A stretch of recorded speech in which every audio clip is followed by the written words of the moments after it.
Hey there everybody, this is Montgomery Collections. Today I wanted to make a video on the Krag bayonet, the US model 1892 Krag bayonet.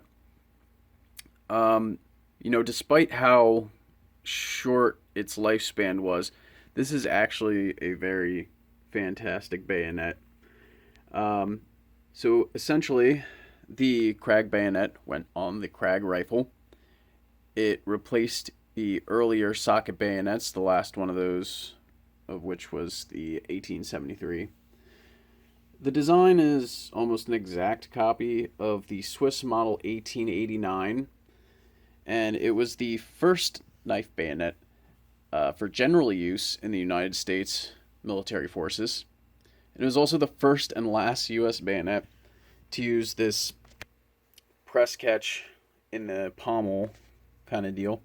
And that was super standard at the time, so it was kind of weird that that was the first and last time that was used on a U.S. bayonet. All of these bayonets were made by the Springfield Armory. They were produced from 1893 to about 1904. The total amount produced was probably about 420,000, give or take a little bit. Prior to April 1895, all of these would have a blued finish. And then after 1895, they would have a bright finish like this one right here.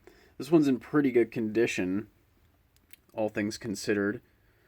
You usually find these cut down or, in pretty bad condition in general.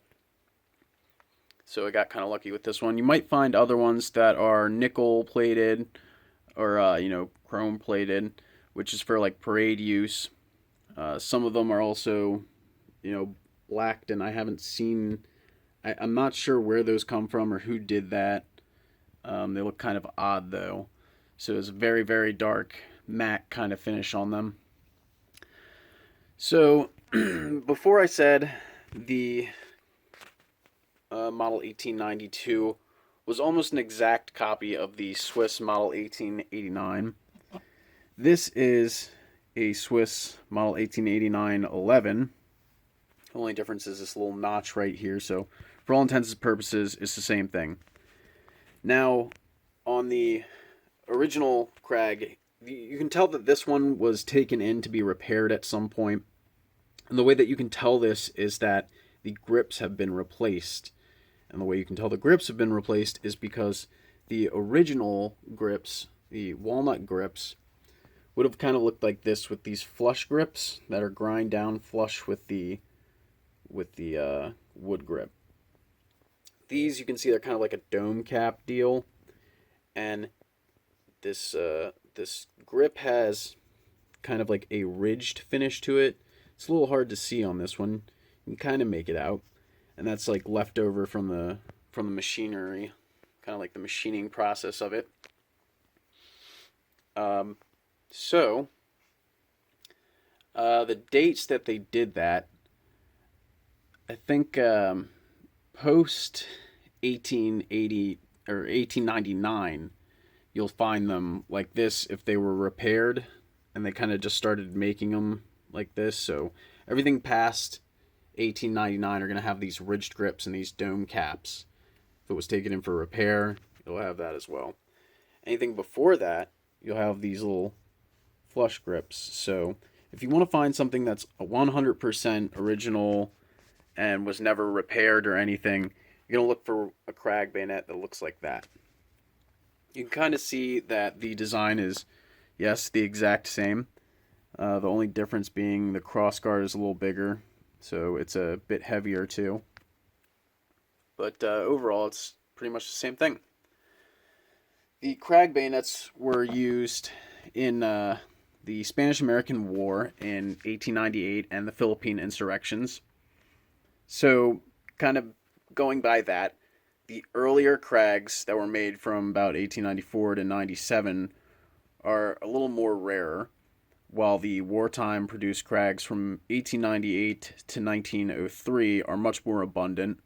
You're going to see a lot more of those, especially like the 1898 and 1899 dates. I kind of see those all the time. So the scabbard that we have here, there's actually about 6 different variations of this scabbard. This is the 4th one. I'll show you here using Donald Hartman's book on the U.S. Krag Bayonet. You can see there's 6 different variations here. Mine is the 4th variation, made in 1897, April 1897. So you can see how it progressed here from this kind of shape, which broke a lot, to these belt hook shapes. You're going to see a lot more of these when you look for Krags. And this book right here is, the ultimate Krag book. I did a review on this on my channel. U.S. Krag Bayonets, History, Variations, and Modifications by Donald J. Hartman. It's a great book. Now, there's other types of Krags out there. There's Bolo Krags and Bowie Krags and Cadet Krag Bayonets. It's pretty crazy. There's a few different variations and a lot of different experimental ones. So a lot of them are mentioned in this book if you want to get into all that. This is where I got most of my information for this video. Well, I think that about wraps it up, guys. If you want to check out the rest of my channel, I kind of do a lot of bayonet history videos, and I collect a bunch of antiques and all sorts of junk. So, yep, thanks for watching.